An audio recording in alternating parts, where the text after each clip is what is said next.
Hello YouTube, this is Billy. Today I'm coming to you with a 2000 Lexus GS300.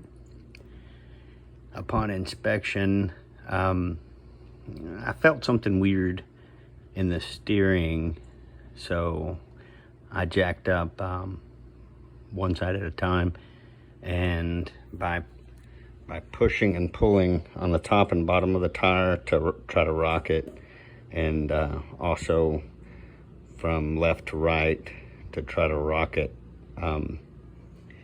This driver's side front tire had definitely something going on with it.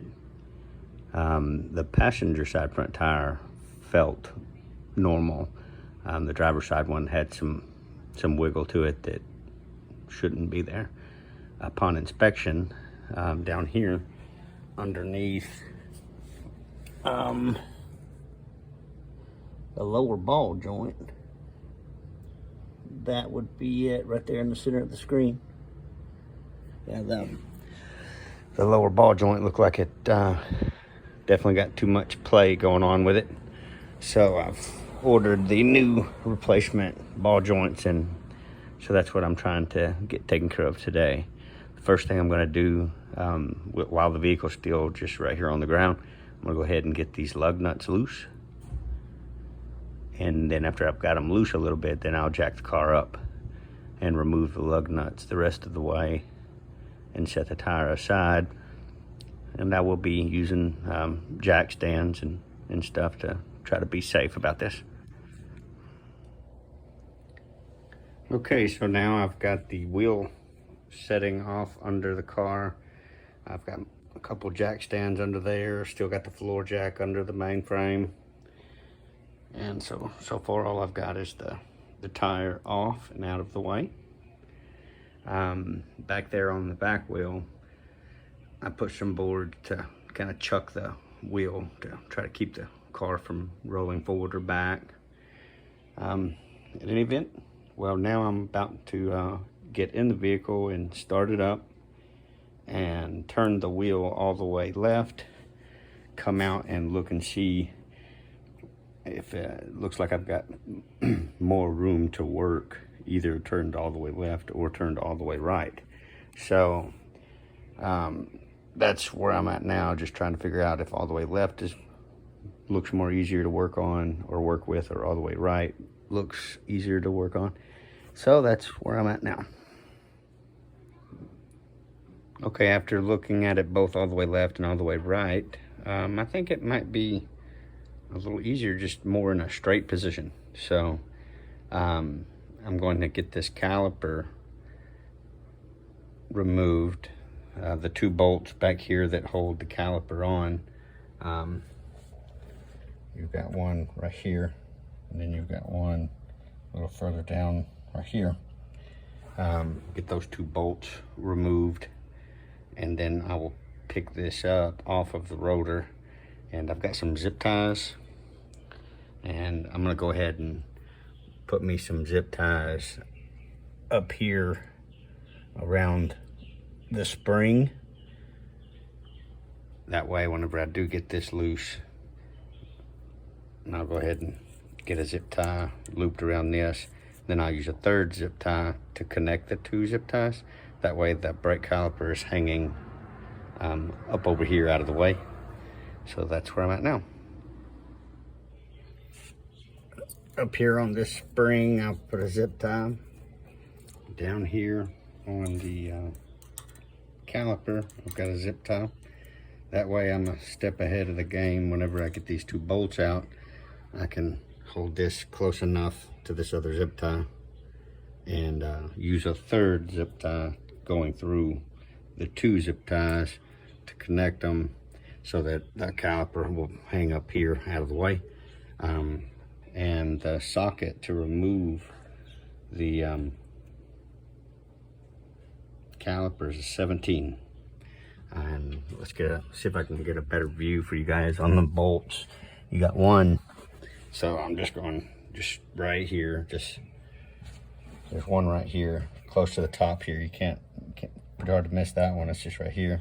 The next one's a little harder to see. it is, let's see, right down here, if you can see that. Okay, so with my ratchet wrench, I've got a short extension with the 17mm socket. Using that, I'm going to go ahead and get those 2 bolts removed. Okay, so I ended up, I don't know if you can see this very good in the video, but I ended up turning the wheel all the way right. And what that did is it gave me a little clearance so that I could, with my ratchet on the nut like it is now, I could put a cheater pipe to help me have better leverage to break loose that lower bolt on the brake caliper. Okay, so after removing the 2 bolts to try to remove the caliper, I had both of those bolts off, and this caliper wasn't wanting to come off very easily. So all I did was restart the bolts a little bit, you know, just a little bit on the top one, a little bit on the bottom one. And I went ahead and put a lug here and a lug here to help hold the rotor in place. And in that position, I just took a screwdriver, and you see on the rotor here, it's got these big grooves here where you can get to them through these holes right here. So by taking a big screwdriver, I just stuck it in there and then pry it all the way left, pry it all the way right, pry it all the way left, pry it all the way right, until, oh, very important thing, pop your hood, take off the brake fluid cap. So I've got my brake fluid cap sitting up here, because when you go to pry on this, the fluid needs a place to go. So by taking that cap off, when you're prying left and right here, it lets the fluid go back to the reservoir. So in any event, now it seems like I might have gotten a lot more play, so that this caliper is going to be a little easier to lift up and zip tie up. So just wanted to share that with you guys. Okay, the caliper came off very easily this time, and I've got it zip tied like we talked about. After realizing the caliper has a little bit of weight to it, I went ahead and doubled up on zip ties. So I did what we talked about twice. That way it's got a little extra support there, because that thing has got some weight to it. Now the lugs that I put on to help hold the rotor from wiggling while I was getting the caliper, the fluid pushed back, they were just hand tied. So get these lugs back off of here, and then I can set this rotor off to the side.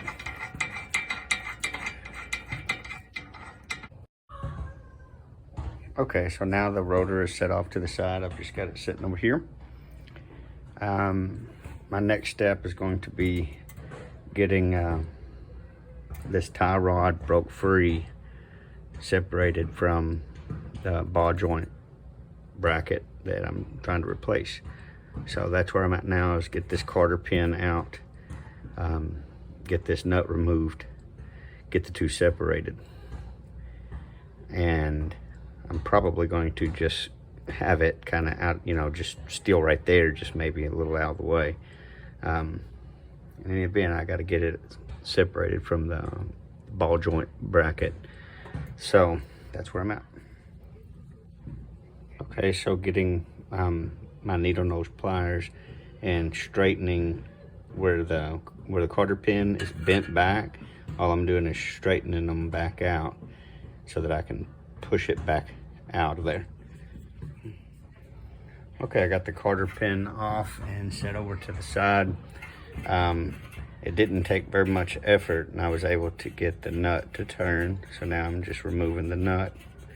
Once I get the nut removed and set to the side, now to get these 2 to separate, I'm just gonna take a hammer and I'm gonna tap on this piece right here. Now, I do want to be careful to not mess up my threads because I'm planning on using this tie rod. I'm not replacing the tie rod, so I want to be careful that I not hit these threads. So I'm actually probably going to take the nut and slide it back on a little bit to protect those threads, because the piece I'm trying to tap on with the hammer, I say tap, it's you got to tap on it pretty hard. I'm going to whoop on this a little bit with a hammer on this piece that you see me touching, and the vibrations of hitting this to cause this piece to drop and separate. So that's where I'm at now.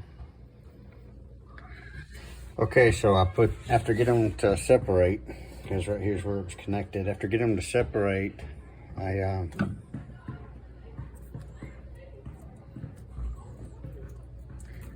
okay, well, looks like I might need to replace my tie rod after all. Okay, well, in any event, now that I got them separate, I took some zip ties to tie this up out of the way.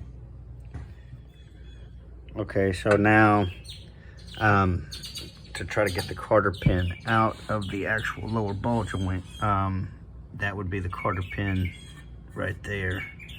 I'm gonna use my needle nose and straighten that out, and then push and pull it to get that thing out of the way. And on this, on the top side of it, so the issue I have is whenever I turn this nut, once I get the cotter pin, I've already toyed with this last week. I looked at it to see what was going on, and I already had the cotter pin out, and whenever I was trying to tighten up the nut, everything was spinning. So like up here on the top side right there, it was spinning while I was trying to spin the nut. So today I will take a pry bar right here and I will pry up to try to give myself enough resistance so that I'll be able to get this nut off. So that's where I'm at right now. Okay, so this nut, when I turn this nut, so far I haven't been able to get very far at all, because every, you know, when I turn the nut, the stud has been turning with it. So what I've done is I took my cutting wheel, and I'm hoping you can see this in the video, but I cut a slot into the bottom of it so that I could put like a Phillips screwdriver. So I could put a flathead screwdriver in that slot and try to hold the stud while trying to turn the nut with the wrench. So that's where I'm at right now. I've actually, on my little jack, on my little jack here, it has this little thing sticking up. I might try to get this lined up with that groove that I cut into the bottom of the stem and jack up toward this is there, trying to hold the stud from spinning while I put a open end wrench on that bolt or nut to try to turn it. So that's where I'm at. Okay, I apologize for the lighting. I know the lighting is not very good, but I've got that little groove in the jack lined up with that little groove that I cut into the end of the stud. Good news is I've jacked up on the jack, put some good pressure on it, and I've taken my wrench and I've put it on the nut, and so far it is coming off. So that is really great news. It's not going to surprise me if this tip helps quite a few people. Okay, well, good news, guys. That worked. Using a cutting wheel, cutting a little groove into the very bottom of the stud, and I didn't go very deep. I just went a little bit. At some point I'll try to get a better shot of that so that maybe later in the video you can see a little better shot of that. In any event, yeah, lining this little groove in this jack here, lining that up with the little slot that I cut into the end, and then jacking up on it, putting some good pressure on it. Yeah, and with the box end wrench, I was able to loosen this all the way down until it got close to touching this. So then I had to lower the jack and move it out of the way. And at that point, I was able to turn it the rest of the way off with my fingers. So, thank the Lord that's out of the way. Okay, so now moving that jack out of the way, and there is 2 bolts. You got one on this side, and then you got another one that looks just like it over on the other side. In any event, I need to get those 2 bolts out of there to get this piece here separate. And I'm going to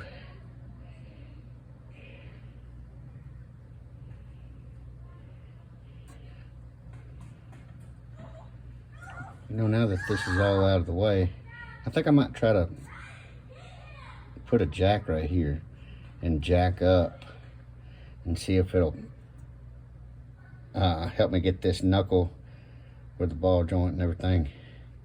Try to get that separate there. And get those 2 nuts out, those 2 bolts, get those 2 bolts out. So that's where I'm at now. Okay, so just using the floor jack, I jacked up on the tip of the ball joint stud, and it pushed right on up.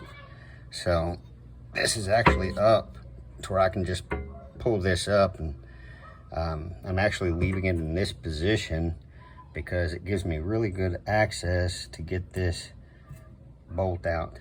And see, now I can just turn it like that to get to this other nut or bolt. Get both of those bolts out, and then just tapping on this actual piece here. With both of those bolts out, I'll be able to tap on this piece, and the piece that I'm replacing will be all the way free, and then I can start coming in with a new one. Okay, well, yay, it's finally out. Yeah, all I did was get those 2 bolts out, and I didn't even have to, all I did was lift up like this, which is difficult for me, but in any event, all I did was lift up on that, and this piece just came right on out. Now you can see a better view of what I did with my little cutting wheel. I cut a little groove in the end of the stud, and I tried to only go deep enough so that I didn't start messing threads up. Now in my case, I've already got the new ball joint because I was convinced that this was my culprit, which a new one's definitely going to be in better shape than this one. I just thought this one was in worse shape. I think in my case, the actual culprit was this guy over here, because this outer tie rod, you can see that big monster hole there. And so yeah, I'm fixing to have to get me a new outer tie rod in, and I do already have my new ball joint, so I will go ahead and get that replaced and probably head to the parts store to pick up the outer tie rod end. Might as well do it while I'm this deep into this thing. So yeah, putting that groove in the end of that tip, and then that little ear that sticks up just a little bit on my little jack, lining that up with that little groove and jacking up on it, putting some good pressure on it, and then putting the open end wrench on the nut. That worked. And so after that, then getting those 2 bolts out, and then bada bing, bada boom, it's finally out. So now it's just everything in reverse order, excluding some of the stuff that we just had to do in any event. So for anybody this video may have helped. All right then, good luck. Okay, all I've done was this piece right here, get it up enough to stab the new one into this bottom piece here, and then get this piece here, get this piece lined to back up with it. Now you can see right here.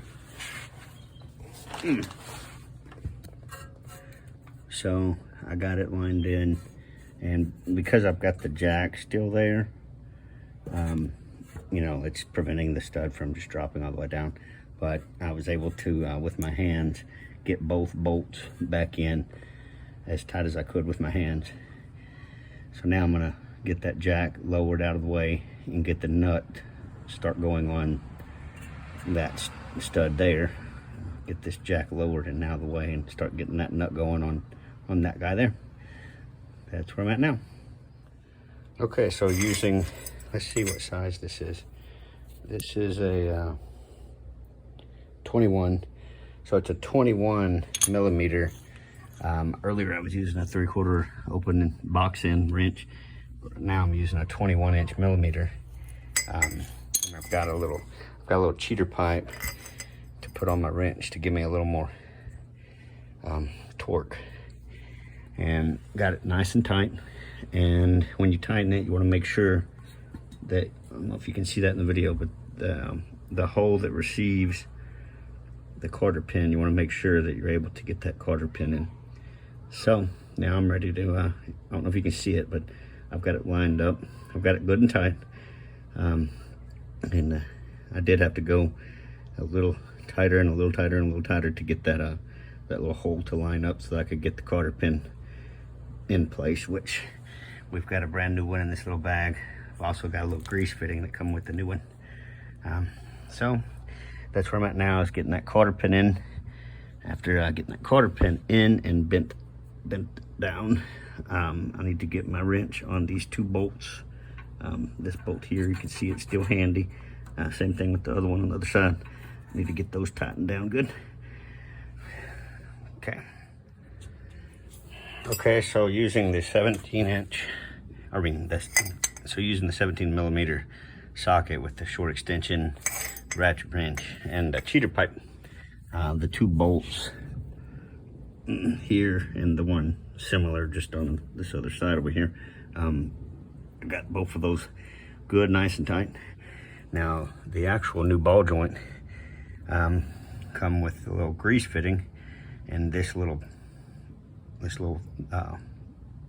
bolt here was in the hole where you put the grease fitting. So I pulled this little piece out with my needle nose pliers, and right there I've already put in the grease fitting. So since I'm replacing this outer tie rod, I am fixing to put a crescent wrench right here. I'm gonna put one crescent wrench around this and put another crescent wrench on this to start getting this to spin off. Now this nut, I do not want to move that nut because the wheel alignment was really good, and if you start moving this nut, they can alter your wheel alignment. So I'm fixing to put a crescent wrench here and a crescent wrench here, start getting this piece to turn, and I'll take this piece with me to the parts store to make sure I'm getting an exact match. Okay, well, I got it off. So one of the tips I'd like to show you was I had let's see, I got a big one right here. Let's see. See my big crescent wrench I had right here, this little flat spot right there. I had the big one there, okay? This other one, it's just a little bit smaller. I had it on this piece. Now, to be able to get it done, I actually, with the wrench on it like that, I got the wrench to where it was up against this piece so that I was able to get the leverage to push hard on the other one, on this piece, to break it free. Once I got it to break, it was able to just spin off by hand.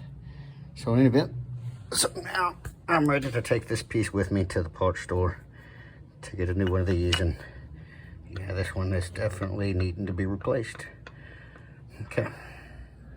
Okay, so I just returned from the parts store, and here's my new outer tie rod end.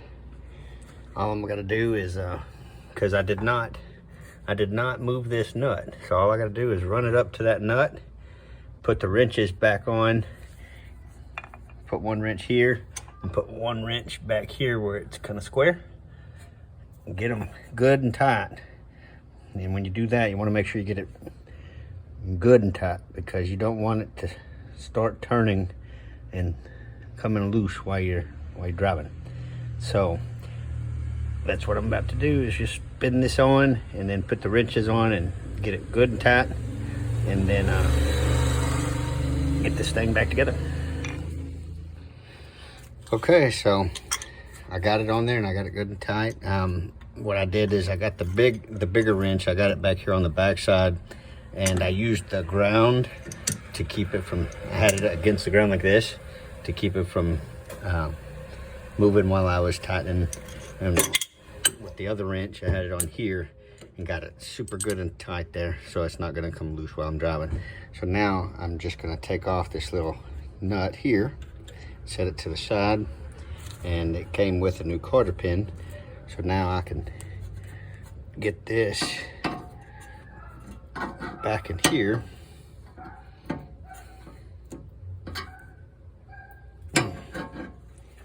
Once I get that in there, then I will be able to tighten that up.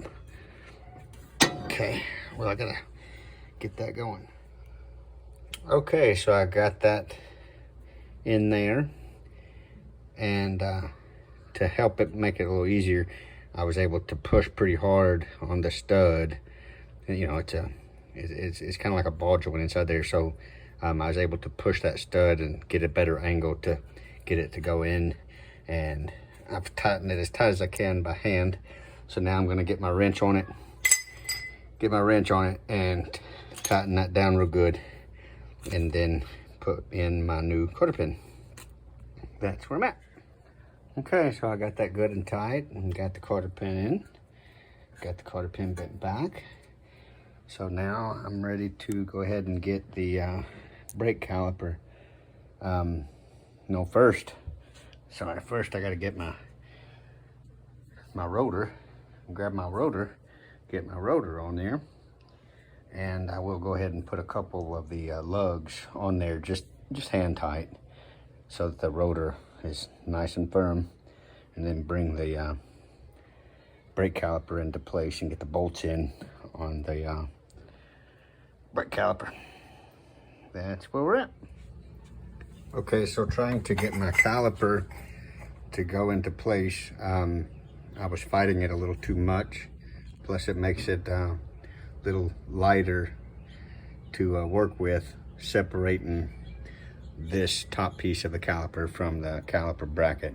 So that's what I did. I pulled out the two bolts that here and here to separate the head of the caliper from the frame of the caliper.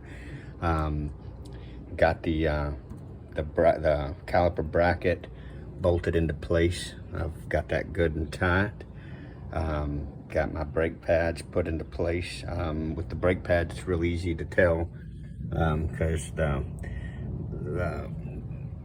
back side of the caliper has those two pistons, so this pad shows the evidence that that pad is the one that was on the side of the pistons. And these two little springs, they just, your brake pad has that little tiny hole, so these two little springs just go in just like that. They're anti-rattle clips, is what they are in any event. So now I'm gonna get the head of the caliper into place and get these two little bolts put back in. So that's where I'm at now. Okay, so now I've got the head of the caliper back into place. This bolt here and this bolt here, I've tightened those down good. Now, the caliper right now, you can tell it's got a little bit of wiggle to it, but that's only because the brake fluid earlier when we pried on it to push back the caliper a little bit to help separate the brake caliper from the rotor. So upon starting the vehicle and moving it out of my garage, I will be sure to pump the brakes a good 3 or 4 or 5 times to get good pressure built up here. In any event, so now I'm ready to go ahead and get these lugs off and get the wheel back on the car. I will snug these lugs down as good as I can while it's up in the air, and then I will lower the jack and torque the lugs while the car is lowered down onto the ground. And that will be it. Well, for anybody this video may have helped, well, good luck. Bye. Okay, and one last thing I'd like to add is this dust cover. This dust cover right here. Okay. It comes around even right here. Well, while you were working on it, you may have gotten it to move a little bit. So before putting the wheel on, look at it and make sure you've got good separation between the dust cover and the rotor. Same thing down here. Look at it, make sure you got some good separation. So like right there, I'm gonna push on this a little bit and get that gap a little bigger.